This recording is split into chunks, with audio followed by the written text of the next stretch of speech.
નમસ્તે મિત્રો, ધોરણ 8 ગણિત ચેપ્ટર નંબર 2 એકચલ સુરેખ સમીકરણ એનું સ્વાધ્યાય જો 2.2 દાખલા નંબર આજે આપણે 5 અને 6 જોઈશું. સૌથી પહેલા જો આવી રકમ આપેલી છે 3t - 2 ના છેદમાં 4 ઓછા 2t + 3 છેદમાં 3 બરાબર 2/3 ઓછા અહીંયા 3 અહીંયા t આપેલો છે. જો અપૂર્ણાંકમાં અહીંયા 4 3 3 આપેલો છે. કરવું શું પડશે આપણે 4 અને 3 નો લસાઅ 4 અને 3 નો લસાઅ તો આપણે 4 નો ઘડીએ બોલીએ 4 × 3 12 થાય 3 × 4 12 થાય તો લસાઅ કેટલું લેવાશે 12.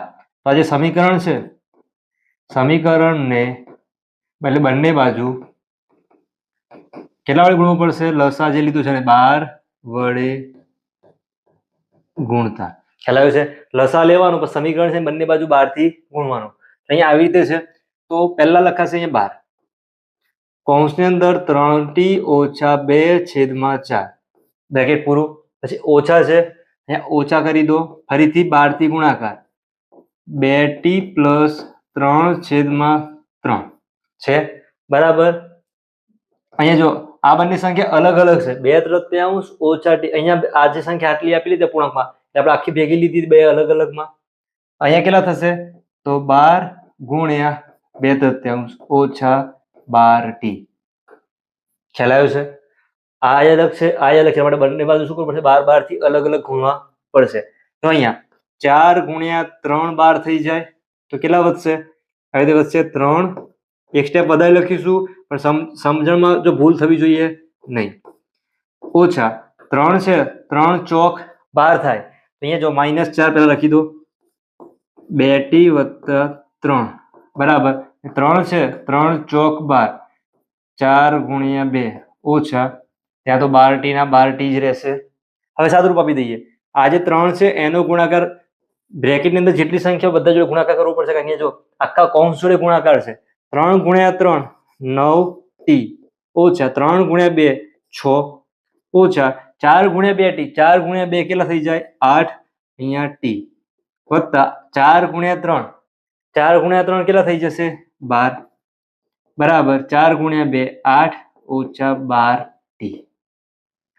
પણ એ જો -4 છે ને એનો ગુણાકાર આપણે અહીંયા બંને જોડે કર્યો છે તો જો 2t પ્લસ છે -4 4 × 2 8 -8t લખે છે. અહીંયા +3 છે -4 4 × 3 12 થાય ગુણાકારમાં એક સંખ્યા ઋણ છે તો અહીંયા શું થઈ જશે ઋણ થશે તો 12 કેવા લખાશે -12. જો સાદુરૂપ પહેલા અહીંયા અપાતું એટલું આપી દઈએ 9t છે 8t છે 9t ધન છે 8t માઇનસ છે એટલે ઋણ છે તો ખાલી કેટલા વધશે t ઓછા 6 ઓછા 12 તો ઓછા કેટલા લખાશે 18 સામે 8 ઓછા 12t. હવે જો આ t ને બધાને એક બાજુ લઈ લઈએ તો જો આ 12t છે ને ક્યાં લઈ જઈએ ડાબી બાજુ અને -18 છે ને લઈ જઈએ જમણી બાજુ. 12t ને ક્યાં લઈ જવાના છે જમણી બાજુ અને જે સામે -18 છે -18 ને ક્યાં લઈ જઈએ આપણે જમણી બાજુ લઈ જતા. તો જો અહીંયા t તો છે જ -12t છે બીજી બાજુ જશે તો +12t સામે 8 છે -18 છે સામે જશે તો +18. જો t અને 12t એટલે ટોટલ 13t બરાબર 18 + 8 18 + 2 20 20 + 6 26.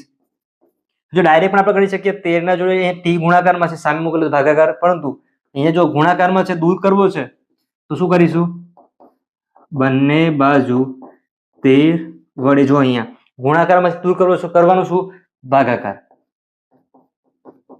એક બાજુ ભાગાકાર કરીએ આપણે ખાલી અહીંયા આવી રીતે 13t ના છેદમાં 13 તો શું થઈ જાય આ બરાબર કહેવાય નહીં એટલા માટે બંને બાજુ કરવું પડશે.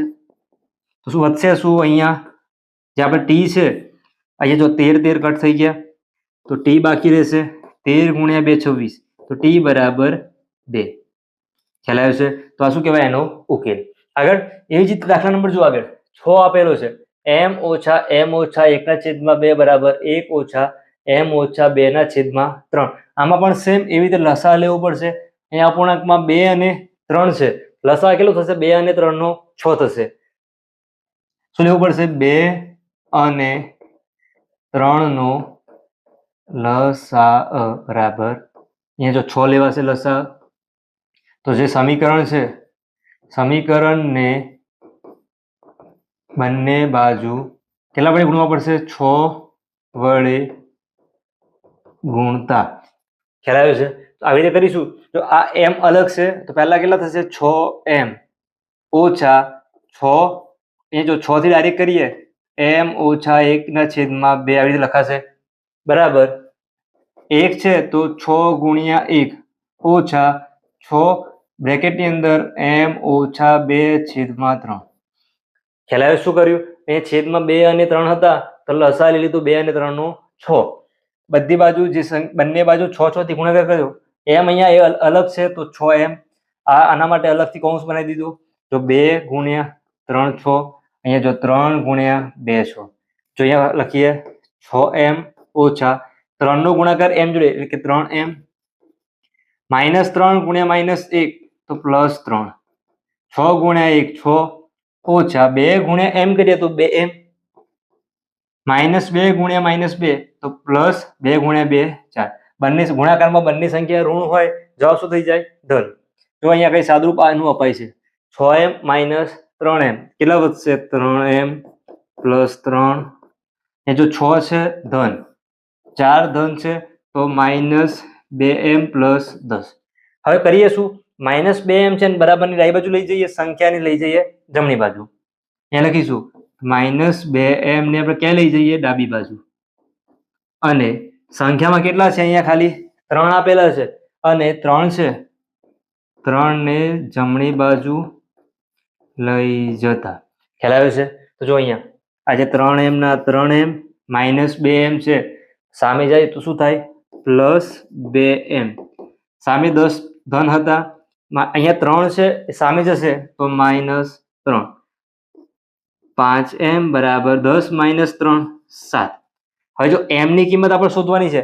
5 અહીંયા શેમાં છે? ગુણાકારમાં. તો બંને બાજુ શું કરવું પડશે? બંને બાજુ જે દૂર કરવાનું છે 5 ગુણાકારમાં છે તો બંને બાજુ ભાગાકાર. બંને બાજુ 5 વડે ભાગતા. તો જો 5m ના છેદમાં 5 7 ના છેદમાં 5 5 5 કટ થઈ ગયા તો m બરાબર 7 ના છેદમાં 5 એ શું કહેવાય? એનો ઉકેલ કહેવાય. તો આજે આપણે દાખલા નંબર 5 અને 6 જોયા છે. સ્વાધ્યાય 2.2 માં અલગ અલગ દાખલા 10 છે, બધાના રીતે ભાગ પાડી જે દાખલા છે એના વિડીયો બનાવીને મૂકેલા છે, પણ તમે જોઈ શકો છો. તમારે એકદમ બેઝિક રીતે મેથ્સ શીખવું છે તો એના પણ અલગથી વિડીયો મૂકેલા છે. કરવાનું શું? પ્લેલિસ્ટમાં જવાનું, તમારે જે દાખલા શીખવા છે એના બધા વિડીયો મૂકેલા છે, પણ તમે જોઈ શકો છો. વિડીયો પસંદ આવે લાઈક કમેન્ટ સાથે શેર કરજો. ફરીથી મળીશું નવા વિડીયો સાથે. ધન્યવાદ.